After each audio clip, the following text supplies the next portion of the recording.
Bienvenidos a Sobre la Mesa de Revista Factum, el programa donde tú formas parte de esta redacción. En esta ocasión, nuestra jefa de redacción, Jessica Ábalos, conversa con los periodistas Sergio Arauz del Faro, Daniel Caravante de Focos y Loida Martínez Avelar de Revista Factum. ¿Sobre qué? Sobre los temas publicados la última semana que descubren cómo el gobierno sigue pactando con pandillas, por qué murió la CICIES y cuáles son los funcionarios beneficiados con préstamos del banco hipotecario.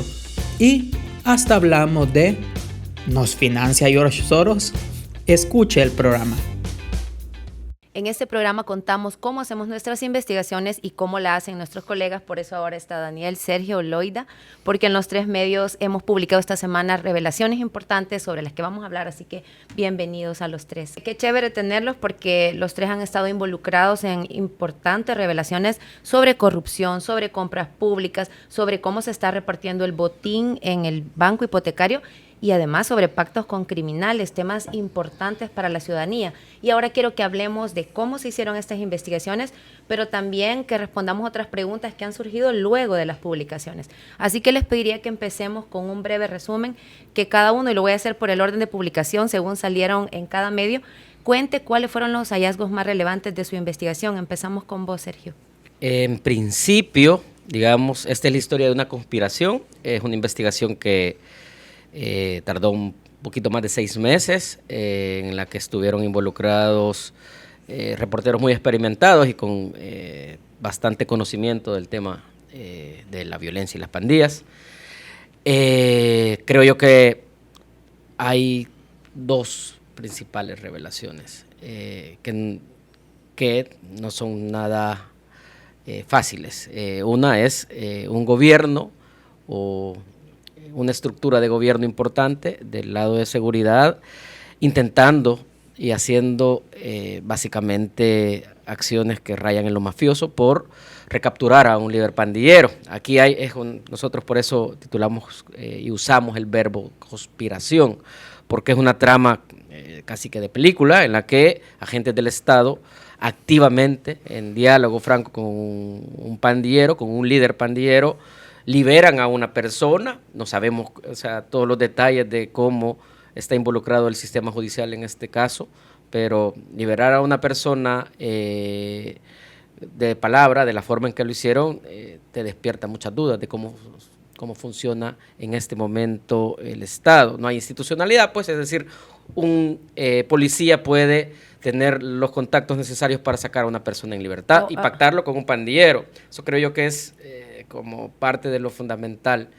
Y lo otro, aunque también es la historia de un timo, digamos, la historia de un pandillero timando una estructura bastante compleja y sofisticada, como la de este gobierno, creo yo que esta historia deja desnudo el espíritu el espíritu de las acciones del buquelismo, y estoy dispuesto a hacer cualquier cosa para lograr mi cometido, y en este caso creo yo que era una cosa de marketing político, y es desmentir a las investigaciones periodísticas previas sobre la liberación del Croco. Aquí lo tenemos. De hecho, ya sabíamos que habían negociado con criminales, pero creo que la novedad ahora está en esto que vos decís, hasta dónde están dispuestos a llegar o lo que están dispuestos a pagar para no verse mal.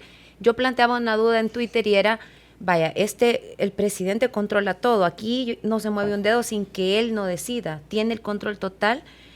¿Sería posible que un agente de la DECO, un inspector, tome la iniciativa por su cuenta, o definitivamente todos los elementos que rodean esta investigación les hacen a ustedes concluir de que aquí es un gobierno criminal que buscaba pactar con otro criminal? Creo que tenemos suficientes indicios para decir que no gobierna una organización criminal o que tiene las intenciones.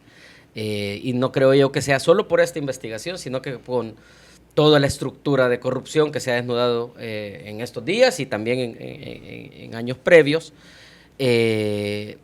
Habla mucho también de la policía o de la organización de nuestro aparato de seguridad. Es decir, aquí no solo son narcos, pandilleros, sino que también coyotes. Es decir, básicamente hay vasos comunicantes, y hay una prueba más que no o un hallazgo más, y es el gobierno, pese al régimen, que le dice a la gente que está capturando a todos los malos, sigue teniendo vasos comunicantes y pactando con pandilleros, porque esta es la historia de un pacto, aunque el pandillero al final los timó, pero, es decir, el discurso y la narrativa oficial habla de que ellos combaten a los malos, pero debajo de la mesa hacen tratos con los malos, entre comillas.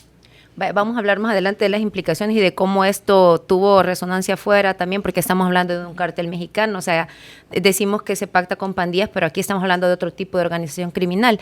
Pero antes de seguir con eso, quiero que Loida nos cuente, en Factum hemos publicado esta semana otra investigación en la cual por primera vez sabemos cosas que no sabíamos y que nos han querido ocultar, que son los casos de la CICIE, de la Comisión contra la Impunidad. Contanos, Loida, ¿qué fue lo más importante en este caso? Es bien importante destacar que esta semana conocimos los motivos, las razones reales por lo que enterraron a las CICIES. Una promesa emblema, hay que recordar eso. El presidente de la República en campaña lo repitió y dijo que era bien importante combatir la corrupción. Entonces creó un modelo que duró poco menos de 2 años, donde él pretendía, ¿verdad?, seguir el ejemplo de Guatemala y de Honduras. Lo más importante que encontramos aquí, que la Fiscalía, recibió 12 avisos de la Comisión contra la Impunidad. 3 meses después eliminaron la comisión, ¿pero por qué? Porque el círculo cercano al presidente Bukele estaba señalado en las auditorías. Tuvimos acceso a a documentos de las CICIES de 3 de los casos. Son 12, tuvimos acceso a 3. Y lo importante de destacar ahí es que personas cercanas al presidente desde la administración de Nuevo Cuscatlán están vinculadas con una empresa que recibió un contrato para cablear el Hospital El Salvador. Esto ocurrió en pandemia y la CICIES encontró que hubo sobreprecios de hasta el 500%. Es impresionante. A mí, de las auditorías, de todos esos documentos que leí, me llamó muchísimo la atención, por ejemplo, el hecho que un cable que en almacenes populares cuesta $2, esa empresa se lo vendió al gobierno de El Salvador a $10.36. Mira, y en este caso está revelando una hipocresía, porque el gobierno lo que había dicho, el presidente cuando disolvió la CICIE fue porque han contratado la OEA, que fue la que apoyó el mecanismo, a Ernesto Mason, pero vos encontrás que, casualmente 3 meses después, para afuera. Y lo que me llamaba la atención, yo creo que a todos como periodistas nos hacía agua a la boca cuando pensábamos qué hay detrás, qué es lo que realmente reveló las CICIES, y esta no es la película completa porque falta, son 3 de 12 casos, pero me llama la atención que no se trata de una filtración, Loida, eso creo que es importante que nos contés, porque creo que hay un reporteo adicional que te llevó a reconfirmar todo este lazo del círculo de confianza del presidente. Sí, por ejemplo, la CICIE señalaba que Edwin Núñez, que fue concejal de la alcaldía de San Salvador en la administración de Bukele, estaba vinculado con esta empresa que se llama Coatl.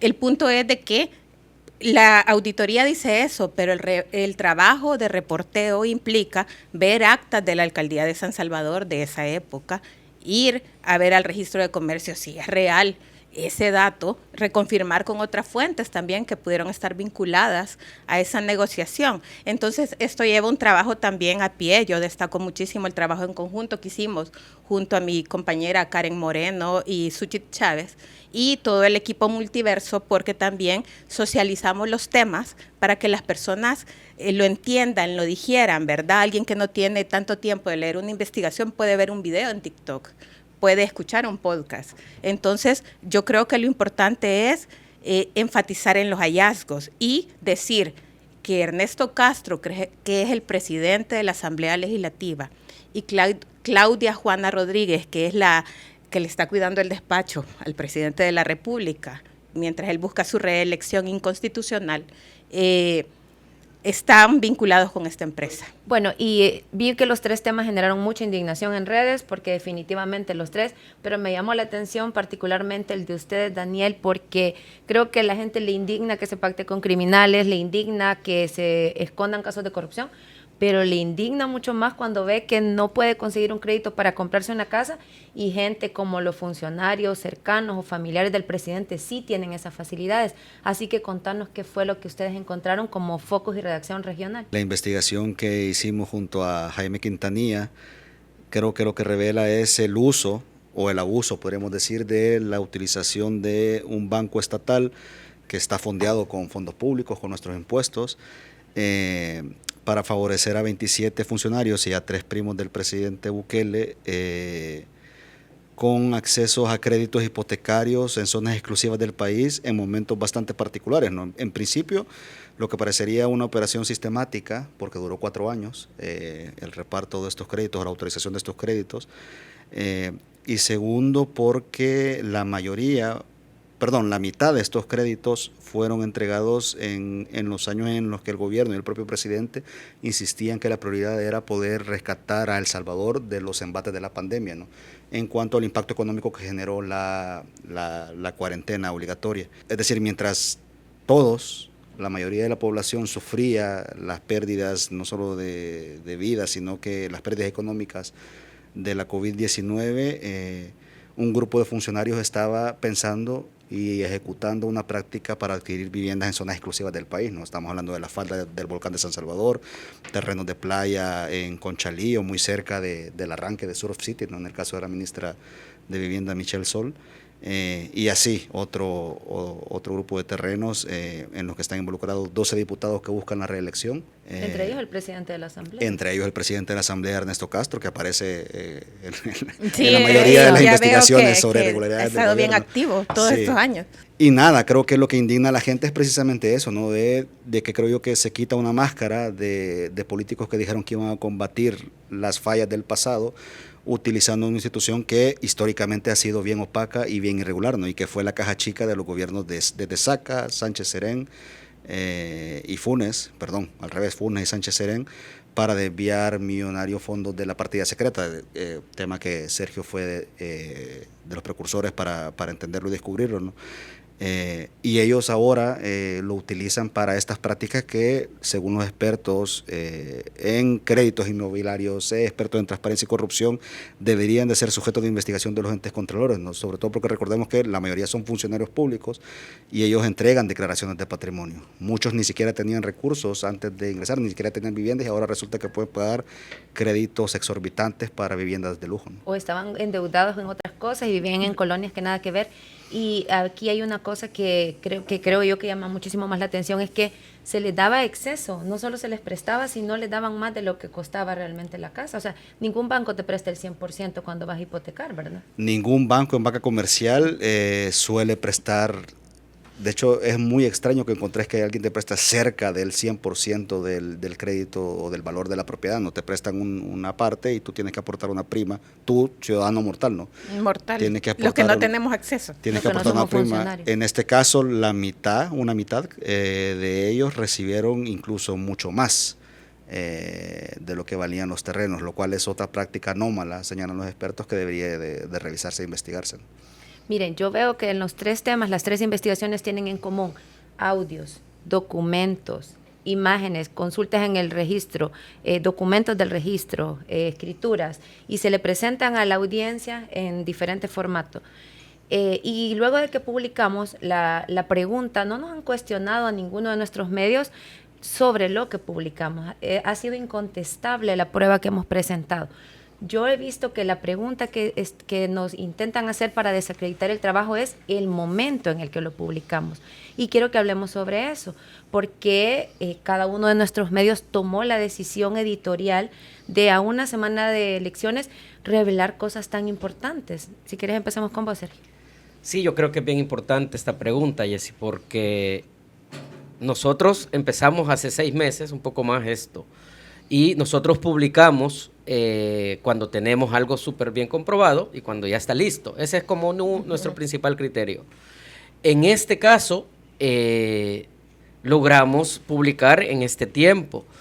Y digamos que el buquelismo ha tratado de decir, lo hacen en medio de una campaña. Y yo creo que parece obvio para nosotros periodistas, pero quizás para la gente que no consume o no sabe cómo funciona el periodismo y no debería de tenerlo claro tampoco, nosotros tenemos que, parte de nuestro papel fundamental es darle herramientas a la gente para que tome decisiones. Y yo creo que las 3 piezas de las que hemos estado hablando son fundamentales para entender cómo nos están gobernando.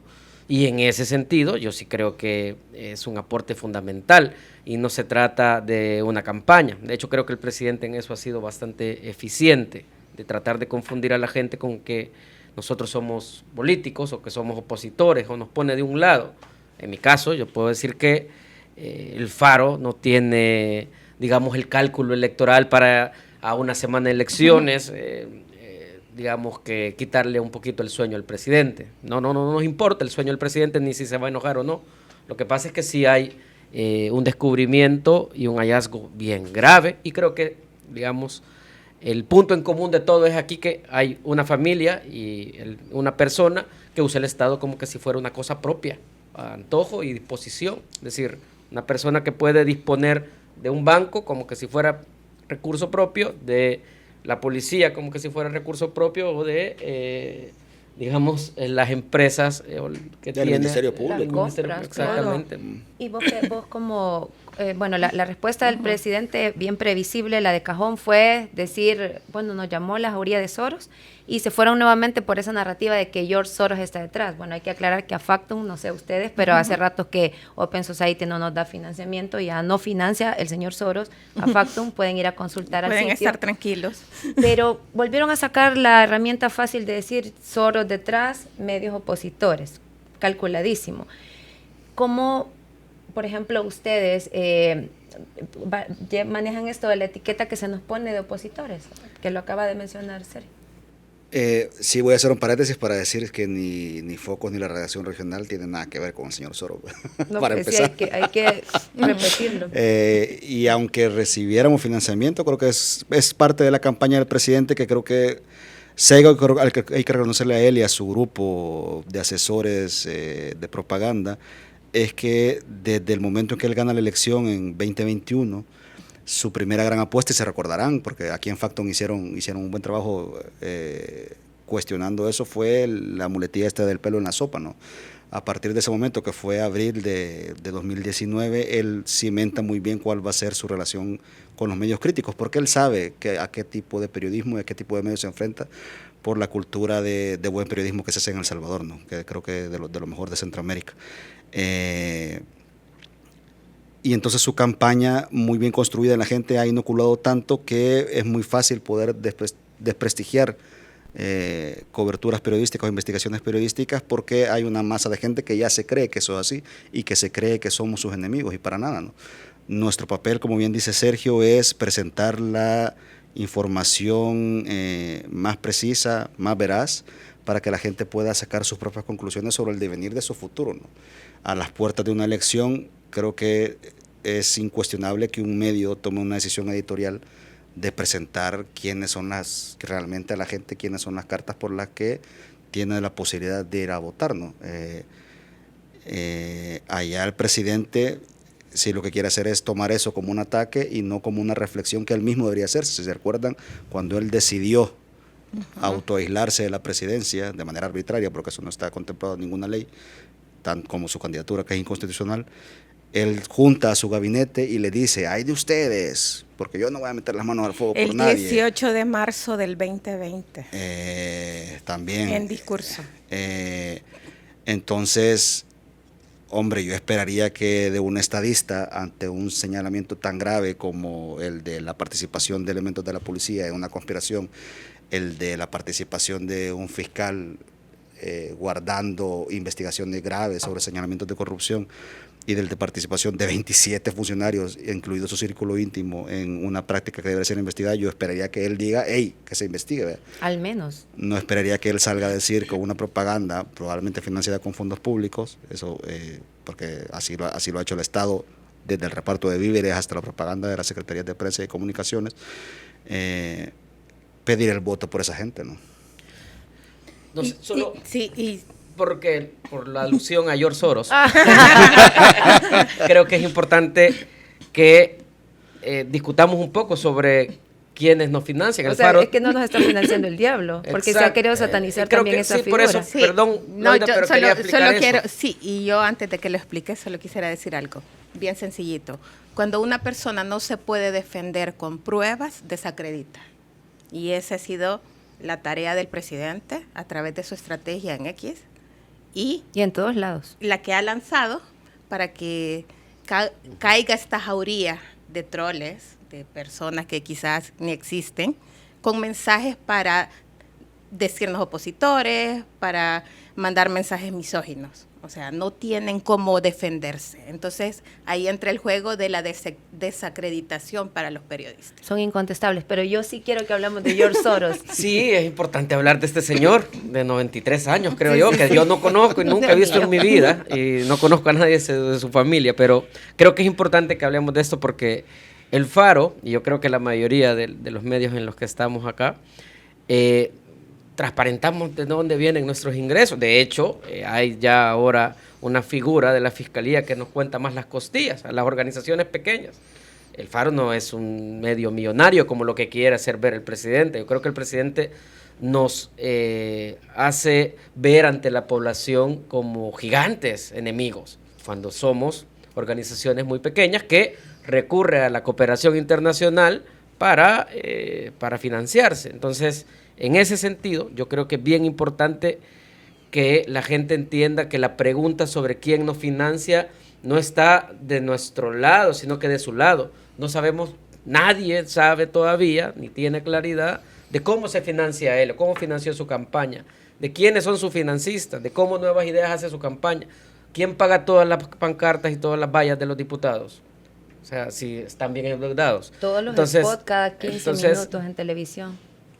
Es como una pregunta que a él se le debería regresar. Y sobre la figura de George Soros es bien importante entender algo. Creo que está en libros de académicos, de periodistas, esto no es nuevo, digamos. Cuando no tenés opositores políticos que estén a tu altura, porque aquí no hay oposición grande, ahorita no hay un balance de poder, ahorita hay una persona que ha acumulado todo el poder. Lo que haces es inventarte un enemigo imaginario. George Soros es un enemigo imaginario. O sea, entonces, él está tratando de desviar la atención hacia una persona que nadie aquí conoce y para desprestigiarnos. Es decir, es como un juego de marketing, es un juego de engaño. Hay un episodio especial de George Soros en Factum, vayan a verlo, nuestro programa satírico donde desarrollamos justamente esta idea, porque Factum no tiene por qué esconder quién financia cada una de nuestras plazas y ahí está en la página y nunca lo hemos ocultado. De hecho, hubo una investigación interna donde dijimos, sí, uno de nuestros fundadores recibió dinero de un empresario y aquí está la investigación y aquí están las pruebas. Pero lo que vos decís es bien cierto, o sea, y ni manejamos dinero público y aún así transparentamos nuestras finanzas. Y el que maneja el dinero de la gente no quiere decir cómo lo está administrando, o sea, es al revés la cosa. Y para ir un poco cerrando esto de que nos vean como opositores, de que si nos financia Soros, quisiera que me ayudaran a decirle a la gente o que cómo entendemos nosotros cuál es la diferencia entre hacer periodismo y ser opositor político. Sí, lo que pasa es que los periodistas somos independientes, no pertenecemos a ningún partido político. Han existido muchas investigaciones, el Faro ha hecho muchas investigaciones, por ejemplo, de mal manejo de fondos públicos de los gobiernos de Arena, del FMLN, ahora de Nuevas Ideas, porque parte del periodismo es fiscalizar cómo se maneja el dinero público, el dinero que ingresa a las arcas del Estado a través de impuestos. La gente tiene que entender que un acto de corrupción que al gobierno le cobren de más significa que menos obras se van a realizar. Mucho más en un gobierno donde ni siquiera tenemos información básica, no sabemos cómo están gastando el dinero que proviene de todos los ciudadanos. Yo siempre hablo con un amigo que es apasionado del tema de corrupción y hay un ejemplo bien importante. Por cada dólar que se roban en estos proyectos, porque hay que decirlo, la corrupción y el sobreprecio es un robo para los ciudadanos. No llega un medicamento a los hospitales, o un niño en la escuela no recibe sus alimentos o sus zapatos, o todos esos proyectos que nos venden y al final no sabemos si se están ejecutando.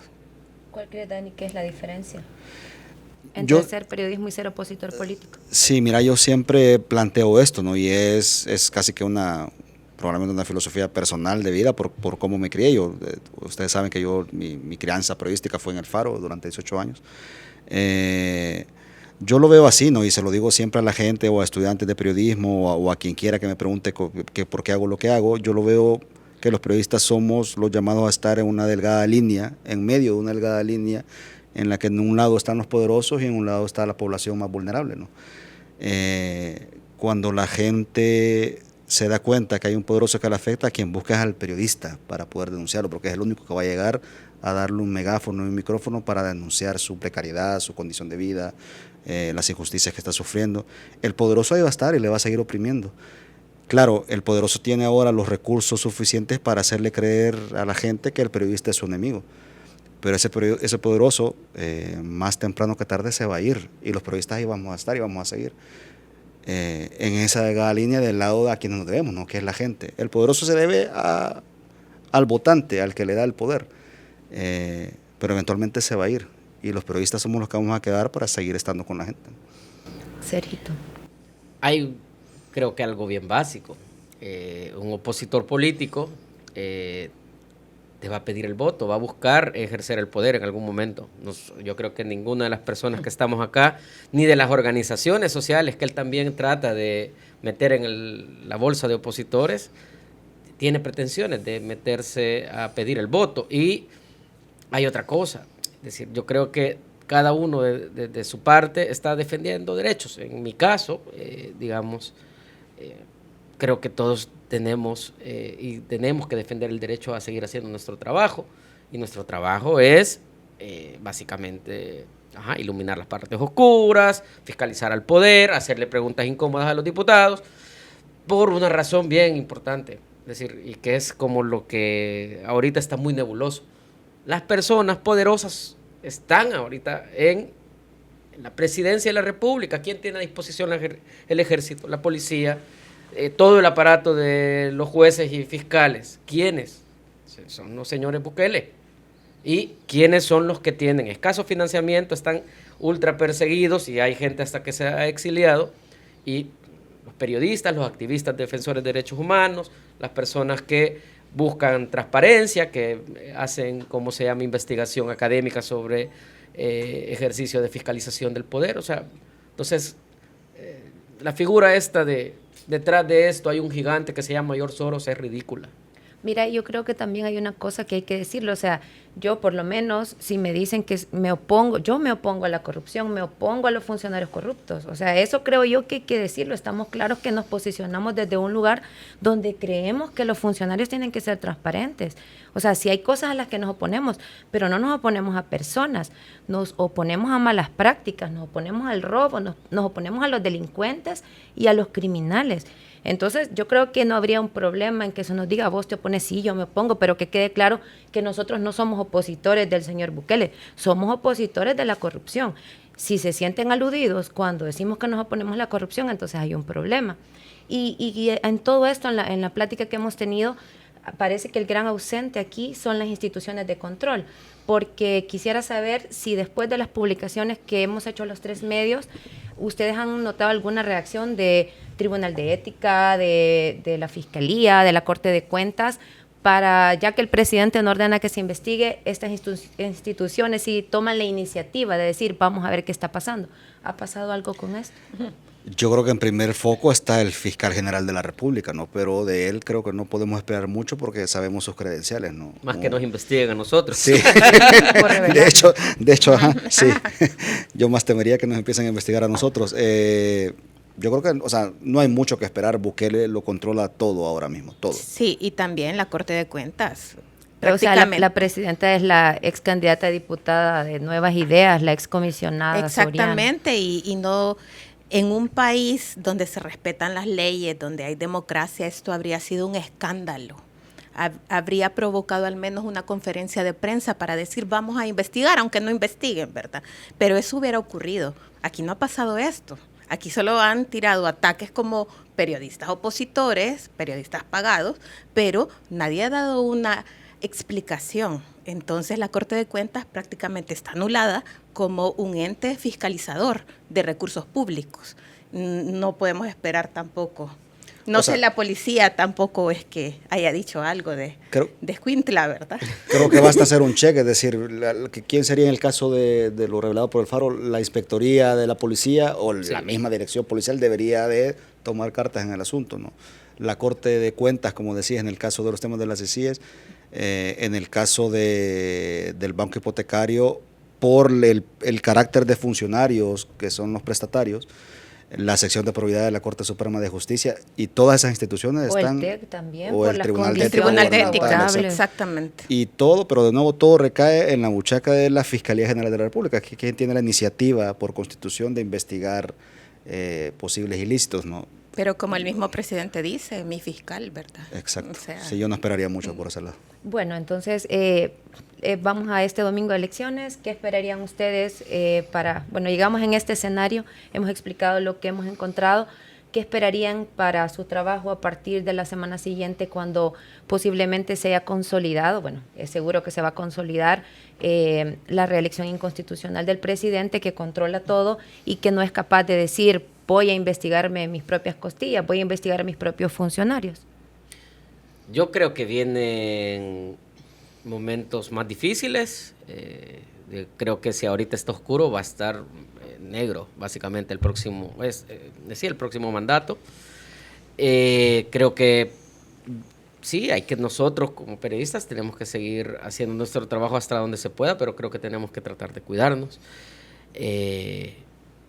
No sé, yo creo que no espero sorpresas, como vos lo mencionaste, Jessy. Creo que a lo que vamos es a ver cómo gana, y el cómo gana va a tener algunos efectos en la modulación de su discurso y su próxima narrativa y sus próximas acciones. Puede ganar y arrollar a todo el mundo y arrasar en diputados y alcaldes y tal. Y yo creo que a partir de ahí, si gana todo, como está previsto y como las encuestas serias dicen, creo yo que se viene persecuciones más sistemáticas y creo yo que un aparato un poquito más cruel con las voces críticas. Bueno, se va a acentuar el autoritarismo.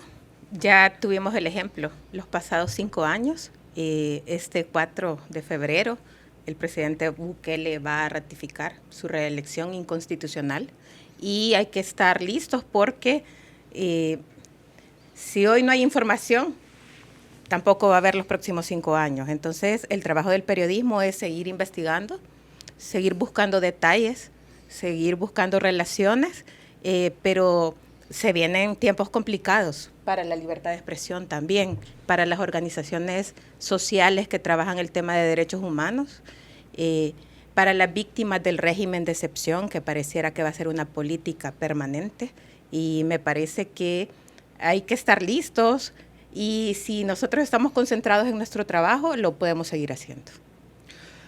Yo también soy bien pesimista con lo que se viene. Creo que él ha armado a su medida una reelección ilegal, inconstitucional.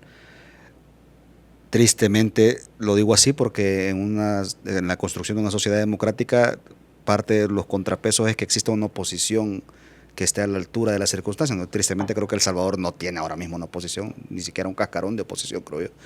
Que sea como el otro polo en donde la ciudadanía puede encontrar satisfechas sus necesidades de construcción de sociedad democrática. Creo que, como dice Sergio, en el cómo gane, así será el vuelto que le tocará a todos aquellos que denunciamos la corrupción, que buscamos que haya más transparencia, que buscamos que la gente tenga información apropiada para tomar mejor sus decisiones.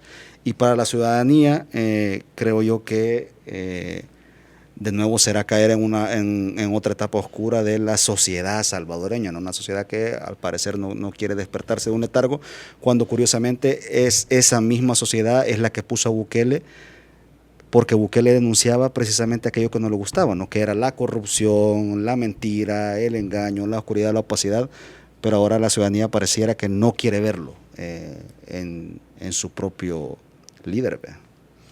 Sí, bueno, y lo que queda es que si ahora que no tiene todas las alcaldías, que no tiene todos los diputados, se sienten tan impunes, porque todo lo que hemos visto luego de esta conversación es que funcionarios que cometen actos y no hay consecuencias se sienten impunes. O sea, este gobierno ha dado todas las señales de sentirse impune.